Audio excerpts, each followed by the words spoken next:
Hey, what's going on, guys? It's Sam Kwak here again. Welcome to the Kwak Brothers podcast. And in this episode, we're going to be talking about what to do when the market crash is looming.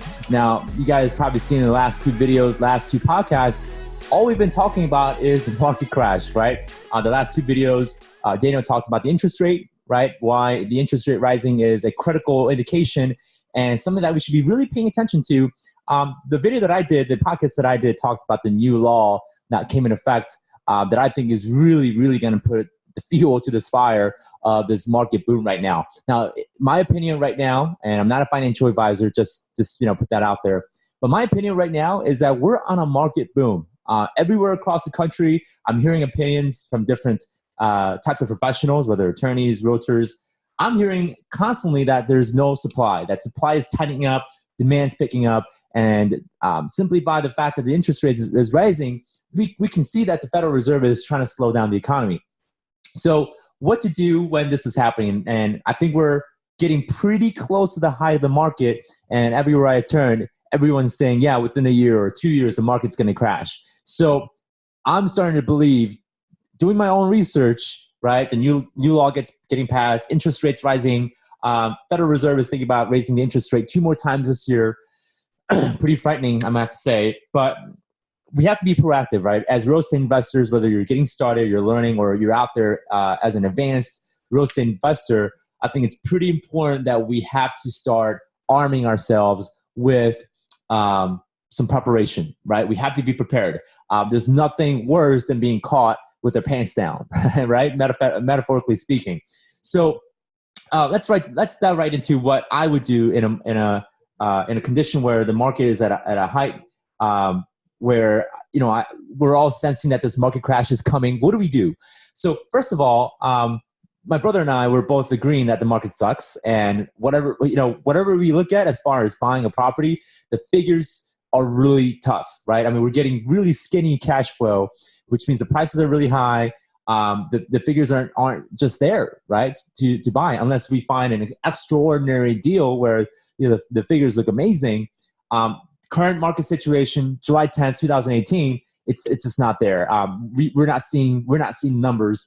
In 80% of the deals that we're looking at, the numbers aren't just there, right? A lot of the properties are being sold at a ridiculous price.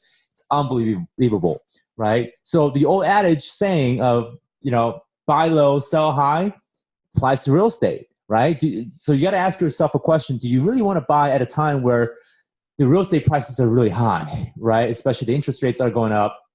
Do we want to buy? So we're kind of slowing down on our purchases. And instead what we're doing is we're focusing on how do we get short-term income and kind of pretty much stashing cash, right? We're trying to stash as much cash as possible for the next looming crash. Because when the crash comes, we got to be prepared with some cash, whether it's backup money, backup capital, or we need capital to start making purchases on the discounted real estate. Because when the market crashes, the prices will fall, and thus we're getting a very good discount on real estate. That's when you want to buy, when the market crashes. That's not when you want to exit. And unfortunately, 80% of real estate investors, or so-called real estate investors, end up having to sell when the market crashes. Because what ends up happening is that they buy at such a high price and the market crashes. And now, if they're leveraged, they're going to be over-leveraged. They're going to be underwater. And they're looking at a possible foreclosure. Short sales are going to be coming back, right? Deed in lieu. People are going to have to give their properties back to the bank because they're underwater. So that's what we're going to see is, unfortunately, uneducated investors, we're going to see this whole pattern all over again, like we saw in 2007, 2008, where we've seen people go underwater, belly up, and the default rates were astronomical to the point where it crashed. Morgan Stanley, Goldman Sachs, all these major banks out there, you guys know.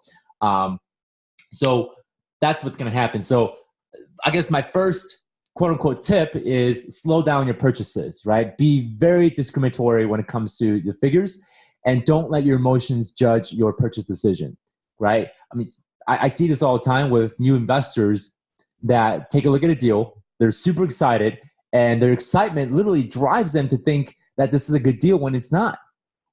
right? So some of you guys may have to be on a wake up call and know that we're on a boom, a real estate boom, and you may have to kind of put yourself under restraint, right? Don't let your emotions and your excitement judge the deal. Okay, be very, very logical. Stay rational as to what you're buying. You buy it wrong, there goes your next. There goes the property, right? So it's super important to understand that right now may not be the best time to buy, but I'm not going to rule out the whole possibility that there are good deals out there still, but you're going to have to look extra harder. You're going to have to look to the point where you may have to go through 100 deals just to even consider one. But you know what? That might be okay, right? There might be the long-term perspective that might be okay. But most of our time right now, Daniel and I, for us, it's going towards our ordinary business activity where we're trying to build up as much cash as possible to where, we got a pretty good safety net, so to speak. This concept comes from two books that I've read: Built to Last, right, by Jim Collins, and another book is The 5-Day Weekend by one of the authors is Garrett Gunderson. Both of those books, I'll put them in the below in link description. I'll throw the Amazon link in there so you can go and grab the book. Definitely grab it. You'll see that some of these major companies out there that have undergone financial crisis and market crashes, there's a reason why some companies survive and some companies fail. So Built to Last is a phenomenal book to understand what to do to outlast, right, some of these other competitions that you may have, some of the other investors that you may have. The other book, The 5-Day Weekend, there is a section of the book where it talks about the seasons of investing and what to do in certain times of an economy cycle. So The 5-Day Weekend, phenomenal book. Another good book about real estate investing. So I'll leave that in the link description below. Check it out. Definitely go buy it. It'll be totally worth the money because you'll understand how to prepare for those times of hardship and market crashes. So the second thing that I would do is stash your cash, right? Tighten up your expenses, right? This is not the time to go out there and go hog wild and spend all your money because the economy is great. But this is a time where you gotta think like an ant, right? You gotta start stashing. You gotta start tightening up your expenses. Don't be going out there spending your money like crazy. Stay in your control, stay disciplined, and stash your cash and make sure you stay protected. Super duper important. You'll see the reasons why in the two books that I recommended just a couple minutes ago. So start stashing your cash. Number 3 is just pay attention, right? Look for the indication of what's happening in the market. If you see that the interest rates are going again, that only escalates what are I'm trying to think of the word.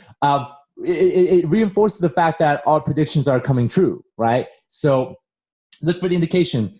Pay attention to Wall Street Journal. Pay attention to what the stock market is doing. Pay attention to the fiscal policy as well as any new legislation that's getting passed, because all those things will lead to the bubble and ultimately a crash. So we have to pay attention. That's something that I would reinforce.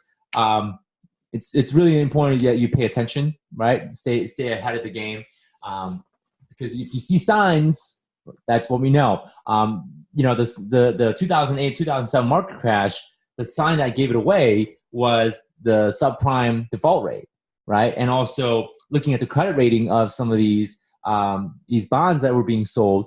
If you guys seen the movie The Big Short, you guys would know. But there's going to be signs. There's going to be indications. You have to look for those. A couple of things that you need to look at are default rates, foreclosure rates, obviously, the interest rates going up, right? And see how much leverage is being put on these purchases. Over leverage would definitely kill you when the market crashes. The reason why we don't have 100% financing anymore is because of that, right? The fact that the banks are requiring at least 20% down is if the market does crash and the prices go down by 20%, well, you're going to be protected from being underwater. So look for indications. So make sure you stay on top of those 3 things. Be prepared for the crash. Know what's going on, guys. Awareness is half the battle. So be on the lookout. Super duper important that you do. And I suggest that you guys start reading up. Really important. And I think I really do think it could be next year or 2 years from now. And then you got to start the preparation now. If you don't, then you can end up being caught in the crash and you may not be able to recover, guys. It's super duper important that you guys prepare. So guys, that's it for this podcast. Thank you so much for tuning in. Be on the lookout for the next podcast. We're going to be talking about lots of new things. Be sure to subscribe to our YouTube channel so that we can give you guys more fresh content about real estate investing and what's going out there. You'll be hearing from us every week about what's going on in the market. And on top of subscribing, make sure you hit that bell icon next to the subscribe button so that you can get notifications on any new videos that we release. And be sure to give us a thumbs up on this video. And I'll be looking forward to seeing you guys next week. All right. Take care now.